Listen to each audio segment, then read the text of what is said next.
may cup holder po siya.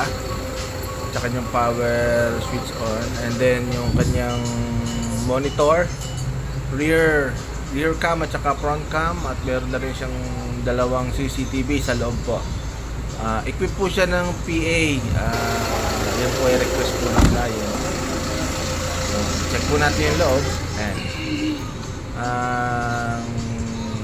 chair arrangement niya ay 2x1.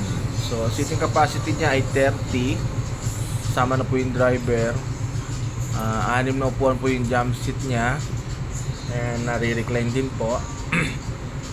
At may cortina, and then nakatinta rin po siya. So may TV monitor at saka TV box channel na rin po siya.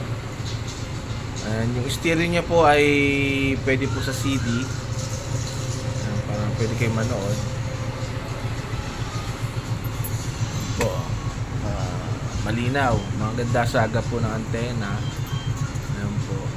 Ito po ang loob ng Hino Cerrito Minibus.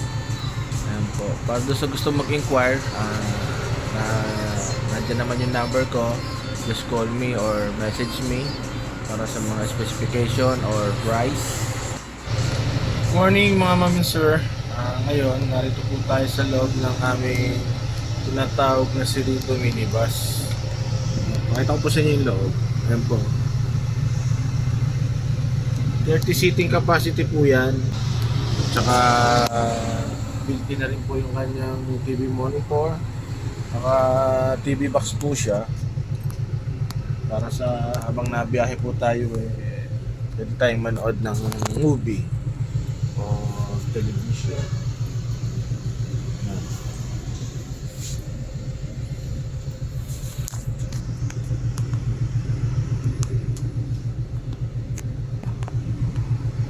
Morning po mga ma'am and sir. Ngayong umaga ay dinadrive po natin ng isa sa minibus ng Hino. Going to BSP po tayo. I-deliver po natin ito. Bali, 4 po itong mga to.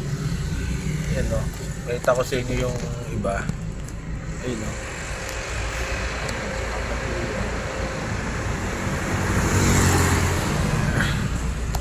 Going to BSP po kami ngayon.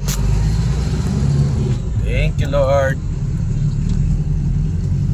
Dahil makaka-release na naman po tayo para sa month ng October. 4 na minibus Cerrito. Yan, ganda po ng loob.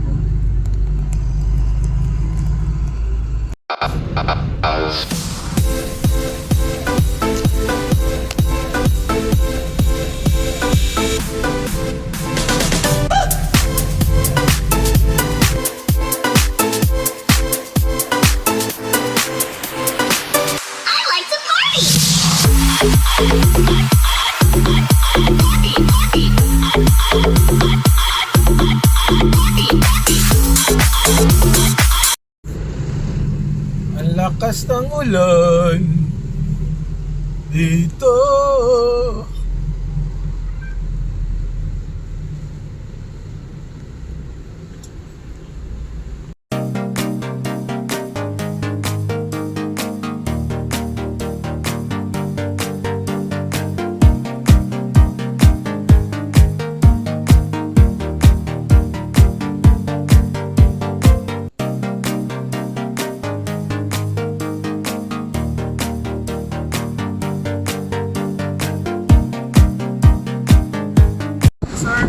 Araw na to, nandito po kami sa Bangko Sentral at Pilipinas. Nandito po namin itong 4 na minibus. Okay, kung namin minibus para tulungan mo. Cerrito 1, Cerrito 2, at Cerrito 4. Dito ka muna po, paano na po? Ayan po, yung ating makikisig na 4 units minibus. Ayan. Ang chassis po niya ay XAU 730LN. Yan. 26 feet length po yan.